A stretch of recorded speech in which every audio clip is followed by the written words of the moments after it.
জনস্বাস্থ্য সেৱাত আজি আৰু এক খোজ আগবাঢ়িব পাৰিছোঁ। আমাৰ হন্স ফাউণ্ডেশ্যন আৰু ৰেজুনিয়া যিটো কোম্পানী লিমিটেড তেখেতসকলে আজি এখন এম্বুলেন্স মোবাইল মেডিকেল ইউনিট য'ত আমাৰ টেষ্ট কৰিবৰ কাৰণে বহুতো আমাৰ লেব আছে। ইয়াতে এজন ডক্টৰ থাকিব, এজন লেব টেকনিচিয়ান থাকিব, এজন ফাৰ্মাচিষ্ট থাকিব আৰু এজন নাৰ্ছ থাকিব। তেখেতসকলে 5জনীয়া এটা টীম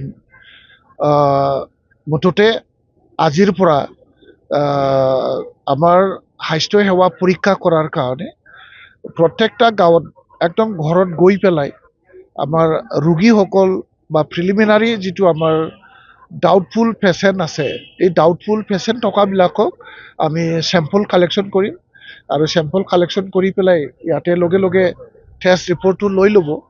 টেষ্ট পোৱাৰ লগে লগে তাক যেনেকৈ ট্ৰিটমেণ্ট কৰিব লাগে এইটো ট্ৰিটমেণ্টটো আমি আৰম্ভ কৰিম। তো এইটো আমাৰ আজি চিৰাং ডিষ্ট্ৰিক্ট আৰু কোকৰাঝাৰ ডিষ্ট্ৰিক্ট আমাৰ দুখন ডিষ্ট্ৰিক্টৰ কাৰণে তেখেতসকলে এইটো স্থিৰ কৰিছে। ইতিমধ্যে হন্স ফাউণ্ডেশ্যনে 4খন এম্বুলেন্স মোবাইল ইউনিট লৈ পেলাই কাম কৰি আছে।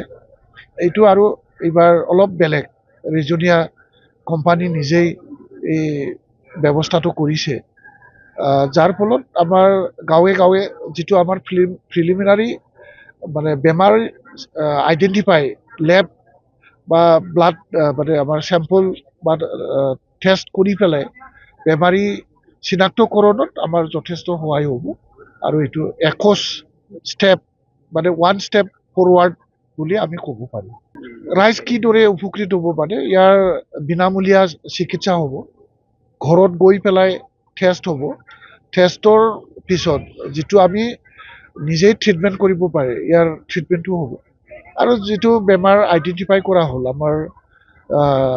আমাৰ যিটো ৰেফাৰেল হস্পিটেলবিলাক আছে, এই ৰেফাৰেল হস্পিটেলবিলাকত আমি বেমাৰীবিলাকক আমি ফৰৱাৰ্ড কৰি দিম।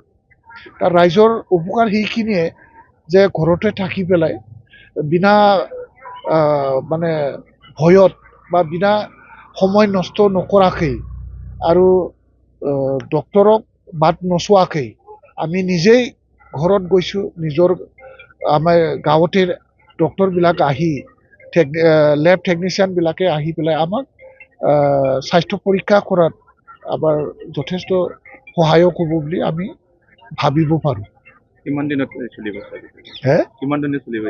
কিমান দিনত এইটো আজিৰ পৰা আৰম্ভ হ'ল আৰু এইটো কিমান দিনৰ কাৰণে নহয়, এইটো পাৰ্মানেণ্ট বস্তু।